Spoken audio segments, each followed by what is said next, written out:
Hi, my name is Sam Johnson, and today I'm going to be talking about my favorite part of the brain, the nucleus accumbens. The nucleus accumbens is in both hemispheres, right around where the caudate nucleus meets the putamen. It has a central core surrounded by a shell, similar to the adrenal glands. The nucleus accumbens is itself part of the basal ganglia, which bridges the cerebral cortex and the motor areas of the thalamus. The nucleus accumbens is located centrally in the brain and exchanges information with structures all over the brain. It mostly uses dopamine, but it can work with most of the major neurotransmitters. This is how the nucleus accumbens became essential to the reward system. It's able to have a lot of influence over the cognitive why of our behavior. It's able to impact movement, learning, risk assessment, impulsive behavior, ambition, your social life. It's part of what makes you you. The nucleus accumbens plays several very different and complex roles. It's essential to reinforcement learning, like in classical conditioning. It assigns values to options when we make decisions. What most consider its, for lack of a better word, main role is its involvement in the reward system.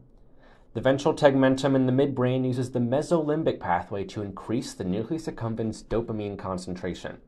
Dopamine synaptic effects give us the feeling of pleasure, which has a very strong influence on our motivations.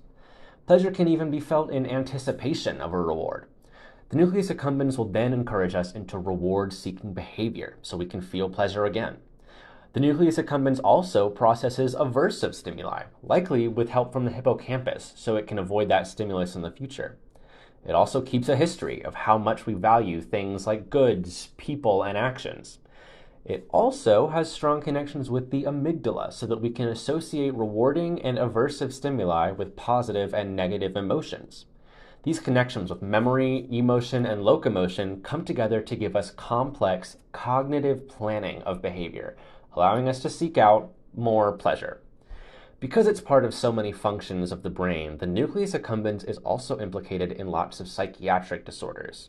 Here you can see some popular conditions that have been linked to physical changes in the nucleus accumbens. A lot of research into the brain's physiology is based around what happens when a structure isn't functioning correctly. So, with the help of my good friend Maria, I want to demonstrate what might happen when the nucleus accumbens doesn't do its job. One big function of the nucleus accumbens is incentive. In a normal state, if I started snapping twice, then giving Maria a Swedish fish, she would start to expect a Swedish fish every time she hears two snaps. Damage to the nucleus accumbens, however, makes it harder for the brain to make that association. So it would take Maria a lot longer to expect the reward. The core of the nucleus accumbens helps us choose larger rewards that are harder to get. A study with lesioned rats showed that they're more likely to choose a small reward that's certain over a large reward that's uncertain. So if I told Maria that this hand definitely has one fish and this hand might have three, she'd pick Left.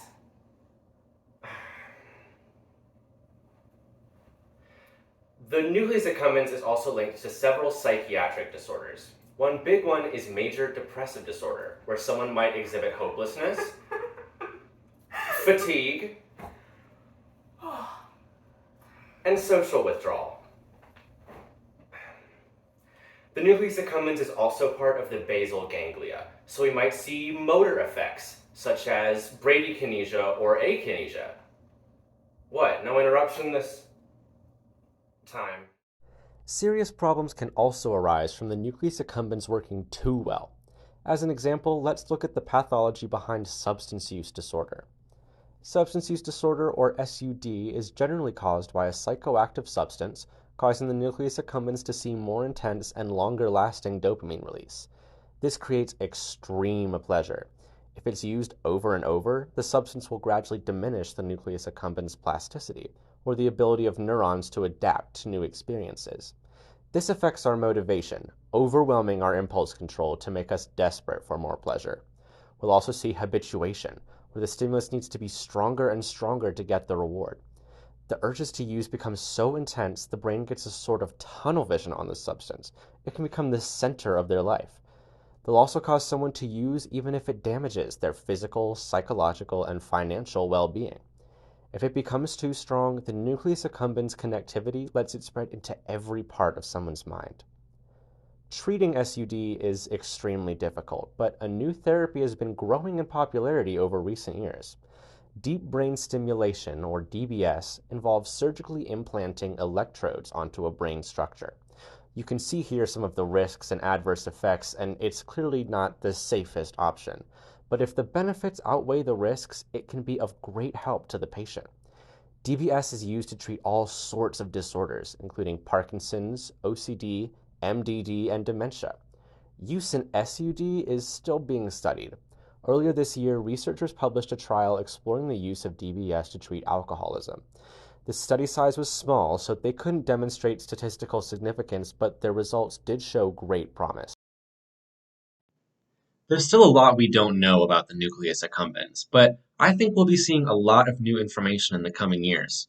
A lot of the stigma around mental health is being whittled down, and the nucleus accumbens has such a huge effect on behavior and cognition and is ripe with research possibilities. I, for one, am very excited to see how psychobiology will evolve.